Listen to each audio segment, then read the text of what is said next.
Silva with 40 big points pinataob ang koponan ng AI Peppers. Irish Trinidad na comes from behind ang team ni MJ. MJ Phillips pumapalag sa GS Caltex.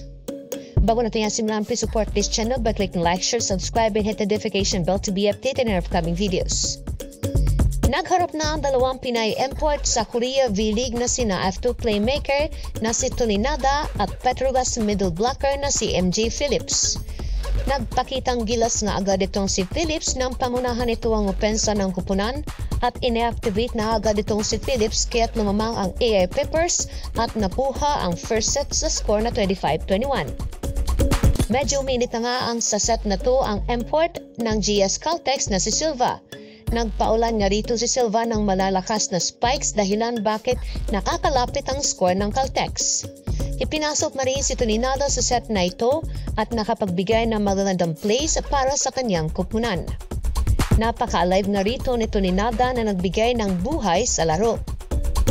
Magagandang sets na binitawan ni Tulinada dito na kahit si Silva ay bumabanat na rin sa puntos. Ngunit nanaig pa rin ang lakas ng net defense ng Peppers at tinapos nilang set 2 dahil sa sunod-sunod nitong block kay Silva. Sa mga sumusunod na set nga ay tila nagbago ang ihip ng hangin nang gumawa ng malalakas na opensa at depensa ang kupunan ng Caltex. Dito nga na-overcome ng Caltex ang kanilang pagkukulang sa unang set and second set. Dito nga ay mas uminit pa si Silva na siyang dahilan bakit buhay pa rin ang winning streak ng GS Caltex.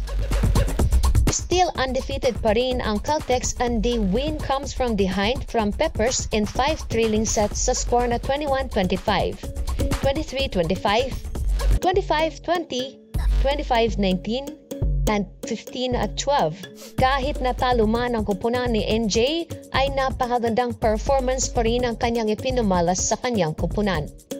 Gamit ang impressive blocks at spikes nito na nagpahirap din naman sa AI Peppers. Pumamada nga itong si MJ Phillips ng 17 points, sinundan lang naman ni Phillips ang isa pang import na si Bedart Gani with 23 points para mataluhan ang kanyang kupunan. Dito nga nagpakita si MJ Phillips na she is still the best middle blocker that their team needs. Ngunit hindi nga ito naging sapat at hindi kinaya ang 40 big points na ibinuhos ni Silva sa laro. At sinundan ito ni Kang Soo-wee with 25 points. So there you have it. Don't forget to like, share, subscribe, and hit the notification bell to be updated in our upcoming videos.